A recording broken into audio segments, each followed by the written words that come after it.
have looked up career possibilities as a moving military girlfriend, maybe someday wife. My boyfriend really wants me to go with him, but I don't know if it's the best thing for me, career-wise.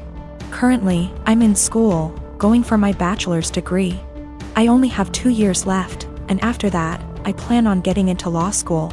He's in the Air Force, stationed in Texas, which he's been here for about 3 years now. We have been together for 1.5. Knowing that he's going overseas, it's possible he'll be stationed in different countries for a few years. What's holding me back is my career. Law school isn't meant to be jumping around from country to country without knowing where you'll land permanently due to the bar exam. Also, we aren't married and I don't know if I should risk my career, which I've been very committed to being a lawyer. For a future that's a bit warped. I did see that I can become a programmer and it'll be versatile, but that's not what I truly want to do. Sure, Hawaii seems amazing, but more of a 3-year-long vacation with a questionable future. We both agreed that long distance wouldn't work since I would be all the way in Texas. Is it bad that I want to go but don't want to risk it all just to be put in a bad situation of misery?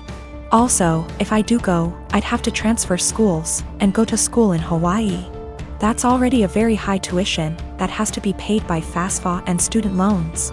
Quite frankly, I'm also afraid that I won't be able to sustain myself separately from my boyfriend's income.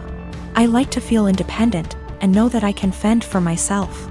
Maybe that's a pride issue? I don't know, but I do know it's a high standard of living. That also adds to the jumble of thoughts. I will also admit, I am fairly close to my parents. In my Hispanic household, we have always been very united. I currently work with them in their small business because it benefits the both of us. I can go to school with a flexible schedule and still make good income, and they have a stable employee. That's something my boyfriend never really knew growing up. He's a Kansas boy, from a small town, with parents who split up when he was little. I feel like he doesn't understand how hard it'll hit my parents and I, being far away for 3 years. It also bothers them a bit that I'm not married but willing to leave not knowing what'll happen in the relationship. I met my husband 6 years ago when we both had just graduated college. He was a lovely guy, handsome and very well put together. He loved muscle cars and weightlifting, and I loved everything about him. I fell in love with him instantly and was over the moon when he asked me to marry him. A year into our marriage, I became pregnant with our son and gained about 30 pounds. I was 5 feet 3 inches, 125 pounds before the baby and 155 pounds after the baby. I still fit into the same clothing sizes, so I didn't think I had gained too much weight and that it would come off with breastfeeding and some more exercise. After the baby, my husband started pressuring me to lose the weight. He said that his friends were making comments about how fat I had gotten and that he was not as attracted to me as he was before I had the baby. He gave me an ultimatum that I either would have to lose the 30 pounds in 6 months or he would leave me. I was very upset about the demand, but I didn't want to lose him, so I tried my hardest to lose the weight. Every day for months I would wake up and go to hot yoga for 90 minutes. After I got home from work, I would run or do some bodyweight exercises. I tried to keep my calorie count below 1200 so that I would lose 2 or more lbs per week. The weight slowly but surely started to come off and I was back down to 130 pounds by the end of the 6 months. My husband was happy and things looked like they would be okay. After I lost the weight, I noticed a shift in the attitude of my husband's friends. Most of them are perfectly nice guys, but a few of them are absolute pieces of shit, the same ones who called me fat. Once I returned to my old weight, these friends started to make comments about me and how sexy I was. I told my husband to make them stop and he said that he would speak with them, but the rude comments never stopped. I channeled all of my frustrations into working out and I lost an additional 15 pounds of body fat and got more toned. This past weekend, my husband's friends were over at the house and one of them grabbed me and tried to grope me. I told my husband, and even though he was angry at his friend, he was still angry at me. My husband said that I was leading his friends on by losing so much weight, and that I was trying to make myself skinny so that I could cheat on him. I was disgusted by this accusation and packed my bags and left for my mom's house. Last night, my husband called me and begged for me to come back home. He says that he knows that he was unfair and that he won't let his friend come over anymore. But I am so tired of dealing with this that I'm not sure I want him back. He's the one that told me to lose weight.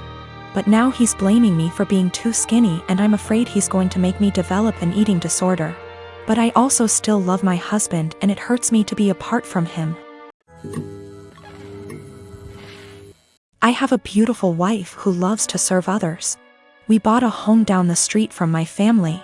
I have a sweet sister who likes to crash at our house with her friends. My wife normally is pretty easygoing until recently. My sister's friends have been leaving messes, mostly towels on the floor after using our pool. My wife got upset picking up after them every day. I have asked my sister to make sure the house is clean after they leave, and it has been better. My wife also complained that some of her perfumes / clothes personal items have gone missing. My sister said it's not her. I believe my sister. I just don't see her doing that. I told my wife and we agreed to just replace them. Last week my wife made a couple of pans of cinnamon rolls from scratch. One pan was for us, the second pan was for a coworker's family who is experiencing a tragedy. My wife went to the gym. I went to work and my sister and her friends came by. The one pan wasn't enough for her and her friends. They wanted the second pan of cinnamon rolls, and my sister texted my wife asking if they could eat them. My wife said no. They ate them anyways. My wife upset went and bought new locks. When I came home my wife handed me a new key and told me that she didn't want anyone else to have a key to our house. I tried to calm her down and tell her that I would just go replace the eaten cinnamon rolls with store-bought ones. My wife decided this was her hill to die on and said no, my sister lost the privilege to come when we are not home. Replacing stolen items wasn't good enough anymore. My mom called and asked if my sister could use the pool as a back-to-school party. I was under the impression my mom would be there. I said yes. My mom was at work and our schedules clashed. The easiest solution was for me to change the locks back so they could come into the house. My mom didn't come with my sister. When my wife got home after the party, it was a mess. She sent me photos. She called me the A for changing the locks without talking to her about it. Keep in mind she did too, then told me I broke her trust. She wasn't safe in her home because she keeps getting robbed, and I refused to put an end to it. I did talk to my sister. Then my wife let me know she was staying with a friend for a while. Am I the A here? I feel like I have tried to right any wrongs that have happened between my wife and my sister. I talked to my mom again and let her know my sister isn't allowed over without me home. I asked a friend's wife who is a maid to come deep clean our home. So if / when my wife comes home it's clean. The last thing is my mom asked me to help cover my sister's cheer. She is on track for a scholarship. I told my mom I would pay half of my wife's things were returned. If not, the money was going to replace the stolen items. Also, my sister was invited to homecoming. She wanted me to buy a dress. I told her no for not following our home rules, and the money I saved for the dress is going to pay for the maid. I did replace the locks again. I also am planning a romantic dinner I will make and clean up. I heard a lot about the cinnamon rolls. Someone on here gave me the idea to make them. I am for a dessert.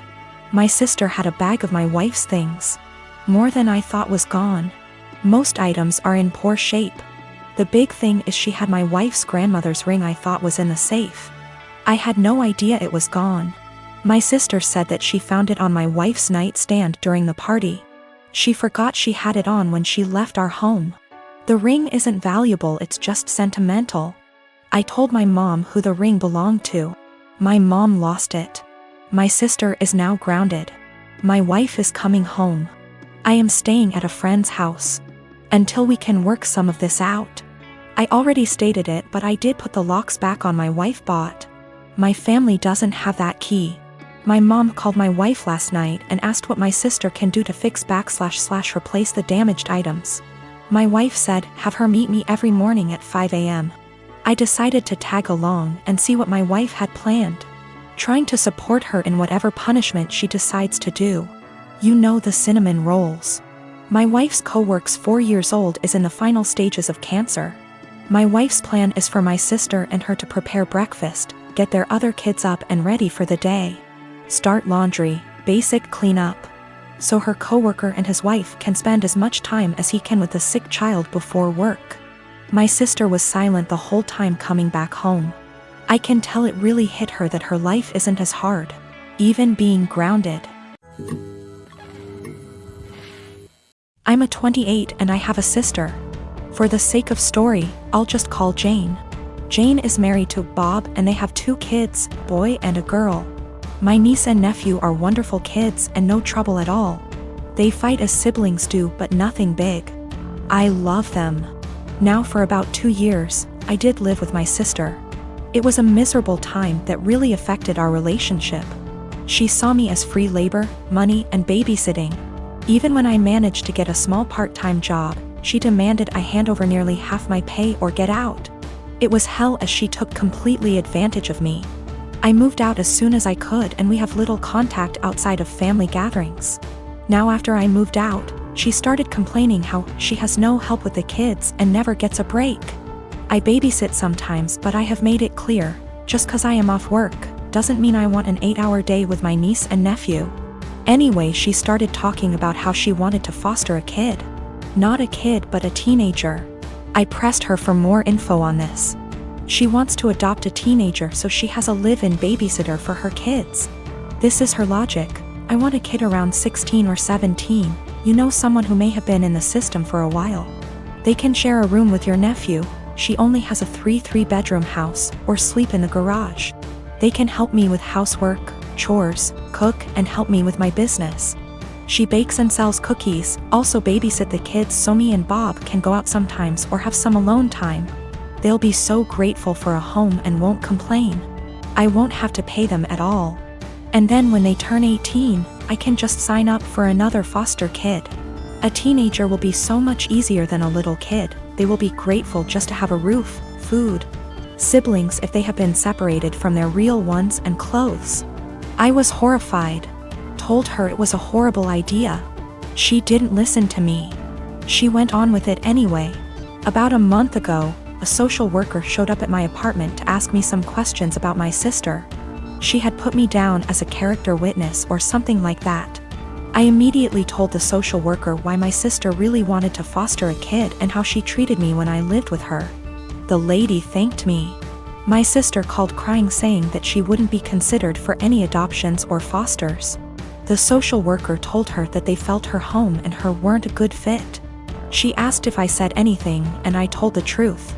She went off on me, hung up, and we haven't spoken since. She has sent some angry texts. A couple family members are on her side. They think foster kids are dogs or something and would be so happy just to have a roof and would gladly do all the housework. No child is in control of the circumstances that may have landed them in the foster care system. They are children and still human. They deserve a loving home and care. Do right by a foster kid.